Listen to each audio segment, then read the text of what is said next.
let's talk about my boy, Mamdani. The other thing I'm going to say is like his social media presence was like really good. It was really good. All of these are very snappy. All of these videos that he did were really, really good. He went in a lot of different directions that worked really, really well for him. He had a good media team that was actually interested in trying to get him to fucking win.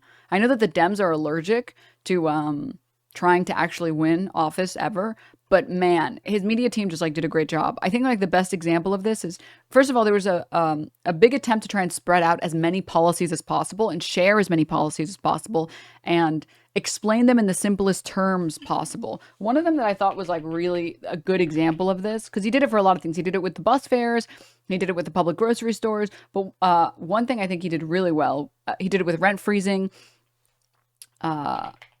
Let me pull it up. Zohran. This is like a perfect example. Like his staff did a really good job and he clearly trusted his staff. New York is suffering from a crisis and it's called halalflation. Today, we're going to get to the bottom of this.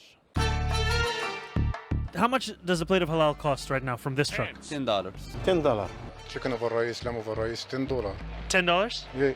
When you're a street vendor, you have to pay for the food, the plates. How much do you have to pay for your permit? Before it was 22K. 17,000. How much does a license cost if you get it from the city? I think 400. And who are you paying? The permit owner. You're not paying the city. No. You pay the permit owner $22,000 just so you can sell this food. Yes. And who is this? A random guy. Have you ever applied for a permit? Yeah, I'm applied and no come anything. It's long wait. I'm number 3,800 something. And After 2 years, you're number 3,800. yes. These are the four. TLDR, basically imagine scalpers. You know, like tickets for conventions or like Xboxes or PS5s or whatever. Some other fucker has it and then they rent the permit essentially. They're subletting the permit. These permits that would cost a couple $100 and they're subletting them for tens of thousands of dollars. 4 bills that are sitting in the city council right Access to business licensing, repeal criminal liability, service for vendors, reform sitting rules. now, which would give these vendors their own permits and make your halal more affordable. But Eric Adams hasn't said a single word about them. If you own the permit, then how much would you charge for the plate? $7. $8. $8. Would you rather pay $10 for a plate of halal or $8? $8. I think $8 is the way to go. If I was the mayor, I'd be working with city council from day one to make halal $8 again. So, how does it taste? Tastes like $10, but it should be 8. This is a perfect microcosm or like example or small part of his campaign. Every single ad that he put out, or almost every single ad that he put out, was exactly like this. For people who are not like New Yorkers, halal carts are on literally every corner. People love halal carts. I am a halal cart enjoyer. It's really good food. It's pretty cheap. It's very convenient. Everyone thinks of hot dog stands when they think of New York if they've never been. Halal trucks are where it's at. It's usually chicken, lamb, sometimes beef, but usually chicken or lamb over rice with like some white sauce, which is like a garlic sauce, or some other things. But they serve lots of stuff. You can get like falafel, you can get shawarma sometimes, you can get, sometimes they'll put them in gyros. So it's very good. It's really good food. It's very, very good food. And surprisingly, I don't know if they all share the same recipe or something. Like, all of them are really good. It's kind of crazy. But everyone has seen, even if you aren't a New Yorker, everyone has experienced their favorite food randomly getting more expensive for no reason. And it's not like this person's making more money. If they were making more money, they'd be getting like a bigger truck. They would move from like a cart to an actual truck. That's, you know, you can air condition it. You can hire more staff. Easier to move, etc. But people don't understand why the prices are getting more expensive. They understand that it's getting more expensive and they don't understand why. In 1 minute and 30 seconds, he made a snappy video explaining why something is happening, explaining how he would fix it, and he did it by putting them in the shot and having them and asking them directly. So like, what do you think? What would you charge, honestly? Like, if you didn't have to deal with this, what would you charge? Like, literally from start to finish, here's the problem, which all of you have experienced. Here's like the root of the problem, which you don't know about because you've never asked the halal cart owner what's wrong or like what's one of the primary problems in their business and how he would fix it. And he's done this for a lot of different things in his campaign, like with free bus fare, like with public grocery stores, like with childcare costs going down, like with rent freeze, like with building housing. City-run grocery stores, I proposed a pilot program of one store in each borough. These are 5 stores in total. The total cost of this is $60 million.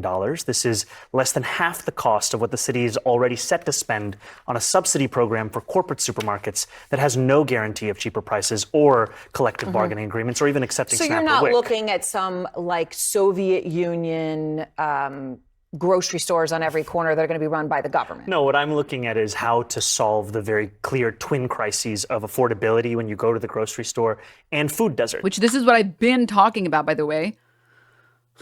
This ultra Soviet Union idea of affordable food in every corner. I've been saying this. The rightoids have no response anymore because they can't say, well, where are you going to get the money? What are you going to print more money, you idiot? It's like, no, we're going to take all the subsidies that we've currently been giving private grocery stores, and we haven't been getting anything in return for it. We haven't actually seen prices go down, and we're going to redirect that to public grocery stores where we can control the prices.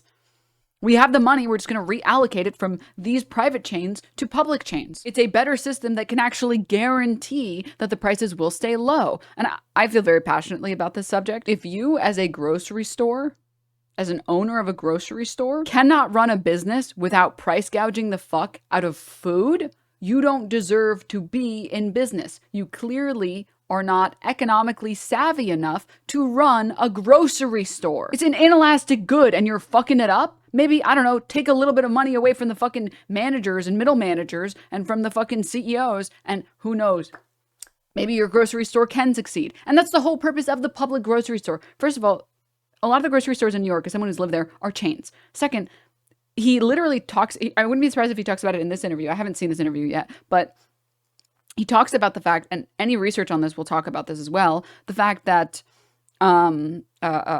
public grocery stores, one of the primary benefits of it, or one of the primary benefits of a public grocery store is that now vendors and wholesalers have to engage in trade with the New York City government, right? With the New York City budgeting. There's a lot more bargaining power, which means that you can buy a lot more at a cheaper cost. Economies of scale. If a smaller business cannot succeed without price gouging the fuck out of things people need to live, then maybe we should subsidize this. Maybe this inelastic good shouldn't be for profit. So much credit to him and his team. And finally, like, someone is willing to take a stand on things that people actually give a fuck. Also, the fact that Zohran happens to be Muslim, exposing the right as a bunch of fucking freaks and showing off their insane bigotry while being one of the most likable people on the planet. Like, he's always smiling, he's always having a good time and stuff. Please comment, please subscribe if you haven't subscribed. Please like the video times 100. Please do that. It takes 2 seconds.